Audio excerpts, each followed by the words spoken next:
That's the best way to go.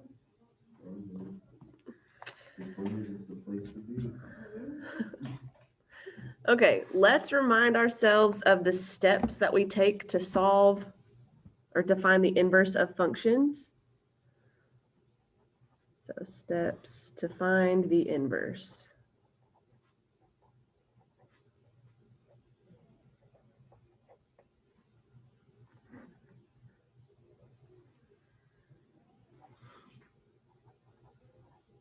First step is to replace f of x with y,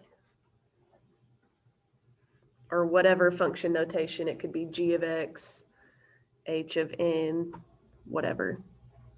Just replace the function notation with y. Second step is to switch x and y. So anywhere there's an x, you're going to write a y. Anywhere there's a y, you'll write an x.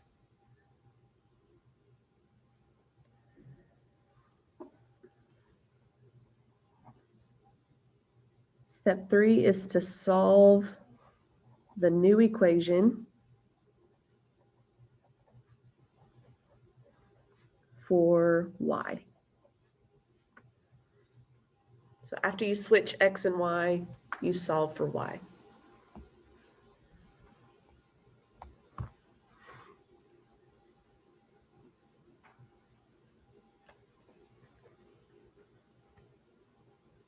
After you solve for y, you replace y with f inverse of x, or whatever inverse notation you need.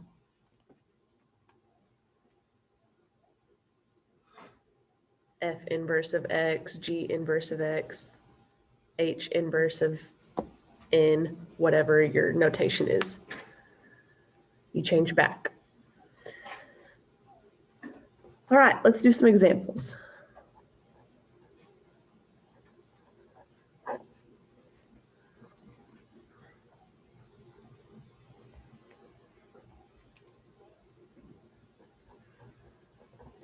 So the instructions are find the inverse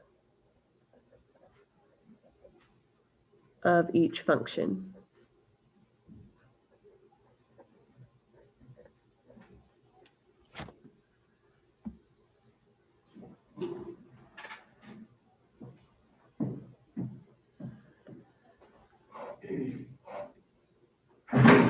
All right, first function,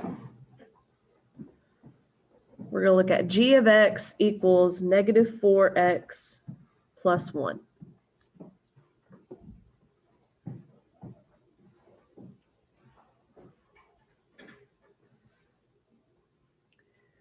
Okay, so let's follow our steps.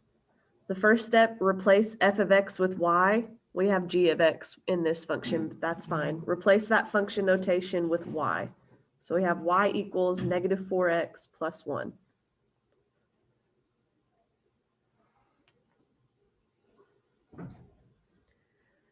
Second step, switch the x and the y. So now we have x equals negative 4y plus 1.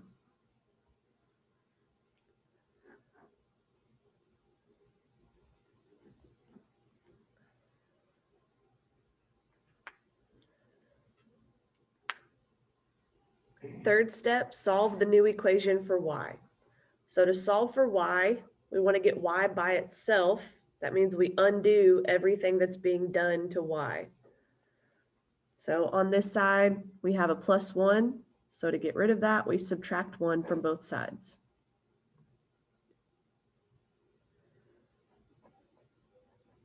So we have x minus 1 on the left side. And that equals negative 4y. These ones cancel out. 1 minus 1 is 0. Okay, now y is being multiplied by negative 4. So to get rid of that, we divide both sides by negative 4.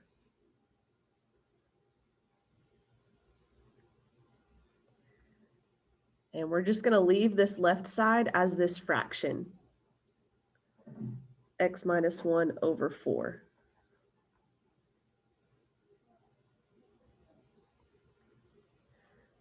Negative 4 divided by negative 4 is 1, which just leaves us with y.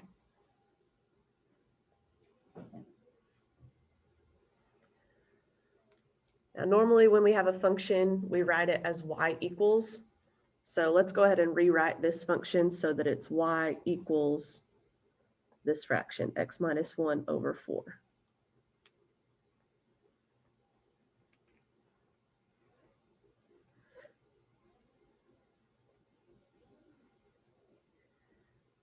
Now, the last step for finding the inverse is to replace y with inverse notation. So instead of y right here, we're writing g inverse of x equals x minus 1 over 4.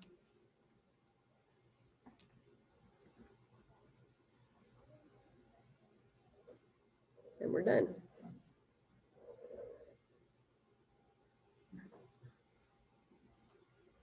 That's it. That's it. You make it sound so easy when you explain it, but when I'm at home alone, it's Yeah. wow. It's easy when someone's up here telling you every move to make, but yeah, I know it's harder when you have to think of that yourself. Let's do some more.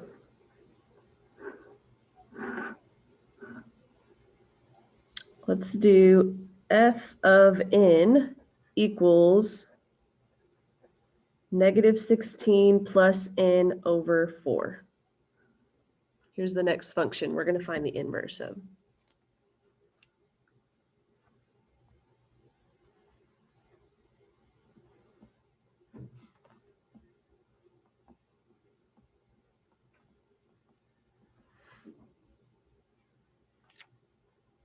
Okay, first step, replace the function notation with y. So instead of f of n, we're just writing y. Y equals negative 16 plus n over 4.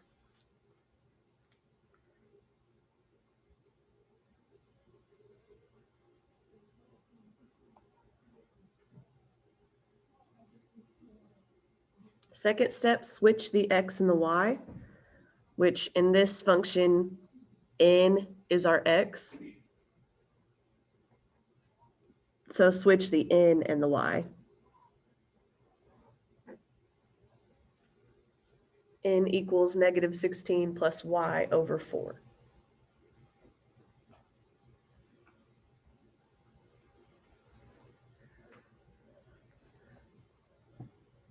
And the next step is to solve for y.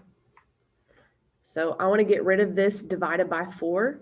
So I'm going to multiply by 4 on both sides. 4 times n is 4n. These 4's cancel out and leave us with negative 16 plus n. Nope, plus y, sorry.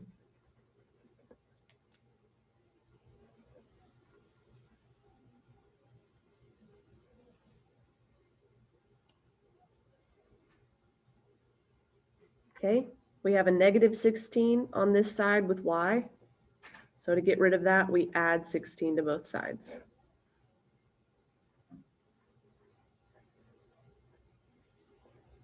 So we get 4n plus 16. Negative 16 plus 16 is 0, so we're just left with y on this side.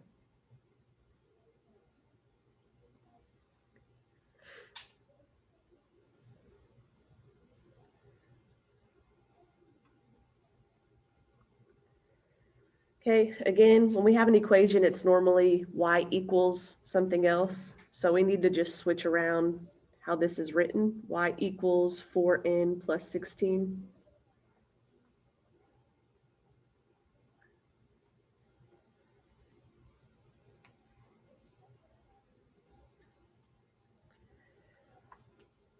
Okay, last step is to change y back to the inverse notation. So we have f of n, so our inverse notation would be f inverse of n equals 4n plus 16.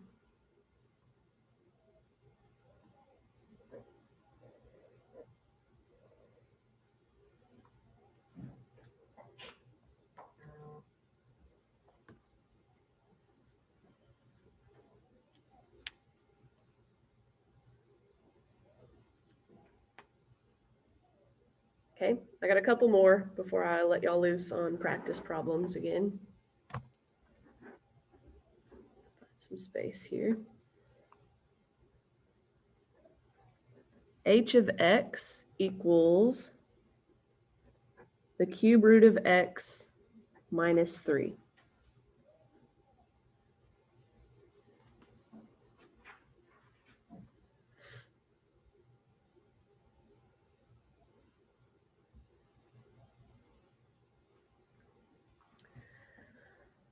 All right, let's follow our steps. First step, replace function notation with y. So instead of h of x, we're writing y equals the cube root of x minus 3.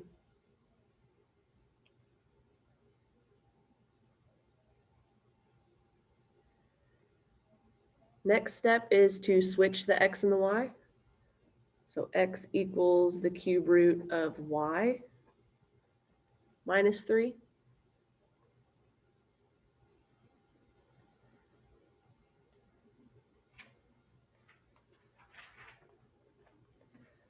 Step 3, solve the new equation for y.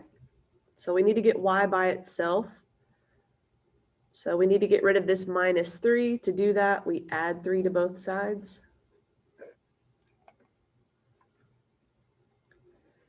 So we get x plus 3 equals the cube root of y. Negative 3 plus 3 is 0. Those cancel.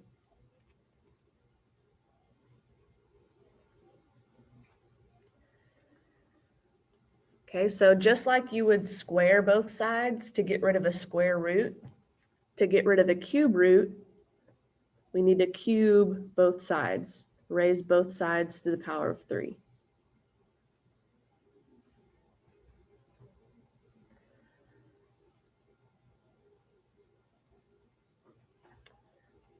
Okay, x plus 3 cubed, we're not going to actually multiply that out. We're just going to leave it as is, x plus 3 in parentheses, raised to the third power.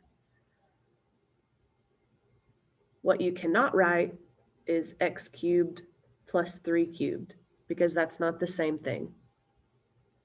You can't just distribute the exponent into a set of parentheses where things are being added or subtracted. So just leave it like this, x plus 3 in parentheses, raised to the third power. Okay, taking the cube root and raising something to the third power cancels each other out, so we're just left with y.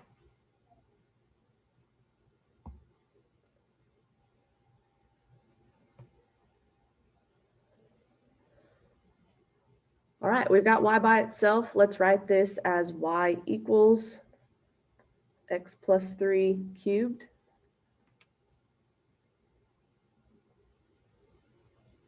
If you wanted to go ahead and change this y to inverse notation and kind of combine the last two steps, you can do that, because our next step is just to replace y with h inverse of x equals x plus 3 cubed. So you could go straight from this step to this step if you wanted to.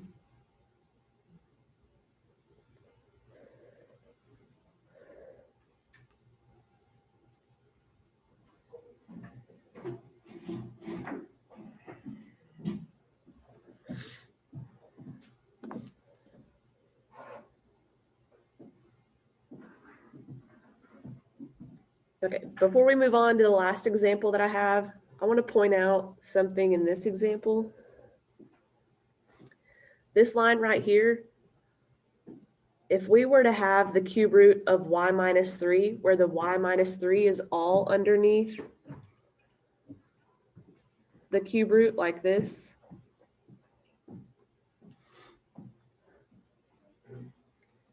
okay, so if you notice the difference in the example we worked, minus 3 was on the outside of the cube root. If it were on the inside, that would change the order that we solve for y, basically. The reason we added 3 first is because we needed to get this cube root by itself. If it were written this way, we could not do that. You have to get rid of the cube root first. So we would have to cube both sides first. to get rid of the cube root, then we would add 3 to both sides to get y by itself. So just make sure that when you're working these, you're following the order of operations.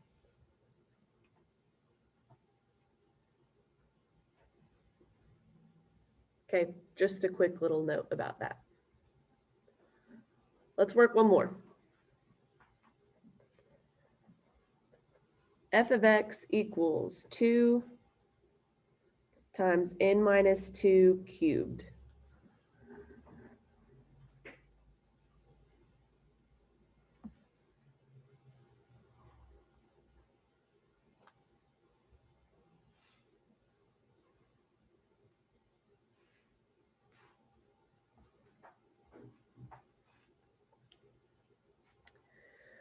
Okay, first step, replace f of x with y. So we have y equals 2 times n minus 2 cubed.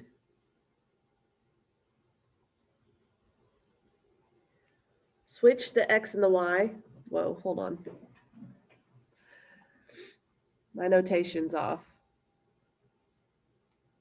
See, I've got f of x, but then my variable is n.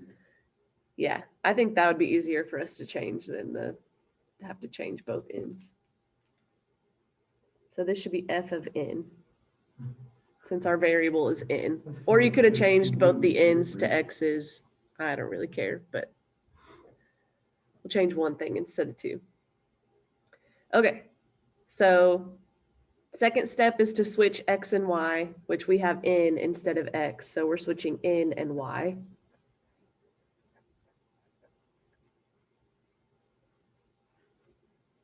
So n equals 2 times y minus 2 cubed.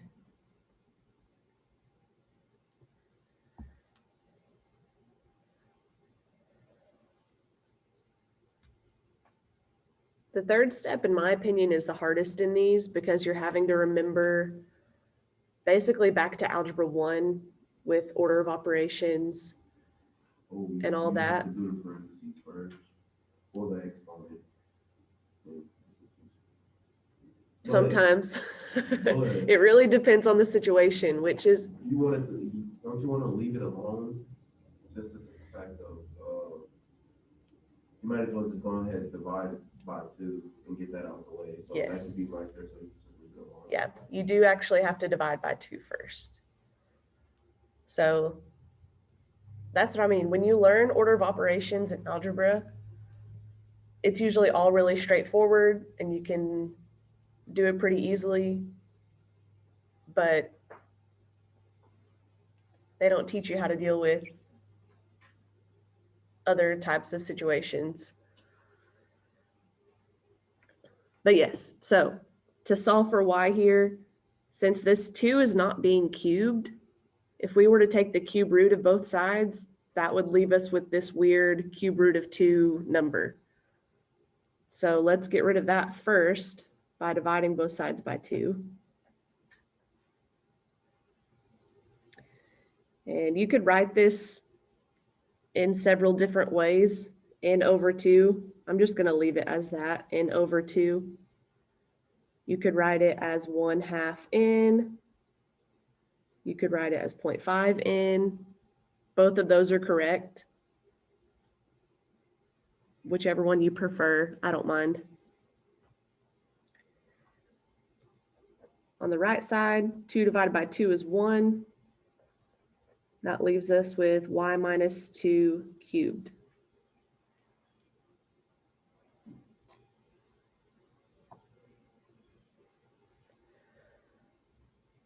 Okay, now that the only thing we have on this side is something that's being cubed, just like we did in the last example, taking the cube root of something and raising something to the power of 3 is what cancels out. So to get rid of a power of 3, we need to take the cube root of both sides.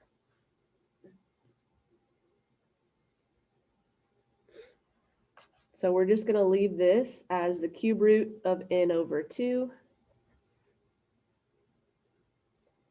The cube root and the power of 3 cancel each other out and leave us with y minus 2.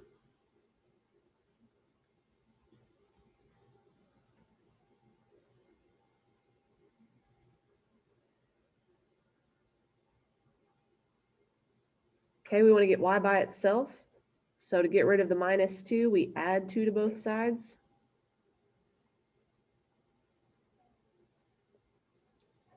Cube root of n minus 2.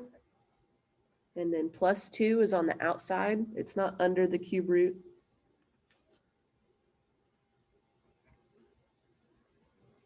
Minus 2 plus 2 is 0. So we're just left with y.